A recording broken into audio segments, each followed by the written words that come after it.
তো সূর্যর মুখ দেখির পাবার নয়, কিন্তু করার কিছু নাই, দিন তো এমন করিয়ে যাবে সূর্য ভিডিও কর না বিরক আমার কাম করাই খেবে। তা বন্ধু দেখো হাফিজুর রহমান আমার টিকে বালা কেখারে লাগছে, এই বালাগুলো কেখারে নিয়ে যায় তেজনে কাম করবে। তো করার কিছু নাই ভাই, কর্মজময় জীবন, কর্ম করাই লাগবে। এই হল বন্ধুর কাণ্ড। বন্ধু নে ভালো করে সত্যাও, কম দামত পাই গেছিস, ভালো করে সত্যাও। হ্যাঁ নে নে নে। তা আজকে সূর্য বোধহয় দেখা যাওয়া না বুঝছিস, সূর্য দেখা না গেলে কোনো অসুবিধা হবে নাকি? ক কিছু ক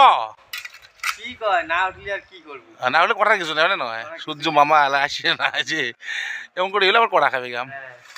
ঠিক আছে বন্ধু, গাইসের ঘর আমার এই যে বন্ধু গল্প সবাই সহজে করেন, কাম করলে কষ্ট করিয়ে ইয়ে মানে মানে দিন 24 ঘন্টার ভিতরে মোটামুটি 25 ঘন্টায় কাম করে ফেলে, ইয়ে রেস্ট কিন্তু এখন 1 সেকেন্ড করে না বুঝছেন। মানে নক্তে টাইপের, নক্তে মিস্ত্রি, নক্তে পাইকার, মানে যেটাই পাবেন ওটাই বিশ্বকর্মা, মানে মিক্সার কাম করে, মিশলি 12 মিশলি ইয়ে। ঠিক আছে, হাফিজুর রহমান। ঠিক আছে ধন্যবাদ সবাই। ঠান্ডা ঠান্ডা আমরা আগুন টাগুন পোয়াই, খুব ঠান্ডা লাগছে, টান বানা যায়।